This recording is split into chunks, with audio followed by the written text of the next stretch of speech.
ওগো বর, ওগো বধূ, এই যে নবীনা বুদ্ধিবিহীনা এ তব বালিকা বধূ। তোমার উদার প্রাসাদে একেলা কত খেলা নিয়ে কাটায় যে বেলা। তুমি কাছে এলে ভাবে তুমি তার খেলিবার ধন শুধু।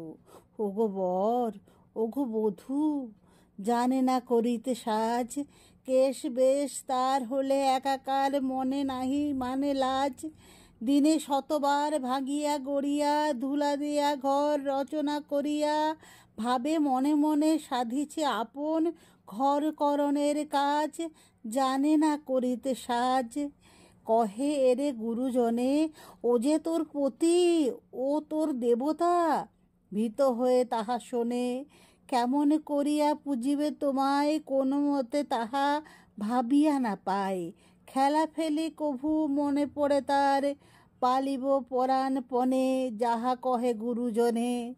বাসক শয়ন পরে তোমার বাহুতে বাঁধা রহিলেও, অচেতন ঘুম ভরে সাড়া নাহি দেয় তোমার কথায়, কত শুভক্ষণ বৃথা চলি যায়। যেহারে তাহারে পড়ালে সেহার কোথায় খসিয়া পড়ে, বাসক শয়ন পরে। শুধু দুর্দিনে ঝড়ে 10 দিক ত্রাসে, আঁধারিয়া আসে ধরাতলে অম্বরে। তখন নয়নে ঘুম নাই আর, খেলাধুলা কোথা পড়ে থাকে তার। তোমারে সবলে রহে আঁকড়িয়া, হিয়া কাঁপে থরে থরে দুঃখ দিনের ঝড়ে। মোরা মনে করি ভয়, তোমার চরণে অবোধ জনের অপরাধ পাছে হয়। তুমি আপনার মনে মনে হাসো, এই দেখিতেই বুঝি ভালোবাসো।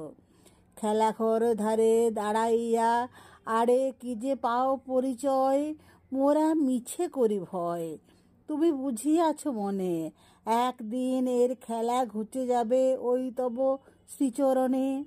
সাজিয়া যতনে তোমারই লাগিয়া, বাতায়ন তলে রহিবে জাগিয়া। শতযুগ করি মানিবে তখন ক্ষণে কদর্শনে, তুমি বুঝিয়াছ মনে। ওগো বর, ওগো বধূ, জানো জানো তুমি ধুলায় বসিয়া, এবেলা তোমারই বধূ। রতন আসন তুমি এরই তরে, রেখেছ সাজায়ে নির্জন ঘরে। সোনার পাত্রে ভরিয়া রেখেছ নন্দন বন মধু। ওগো বর, ওগো বধূ।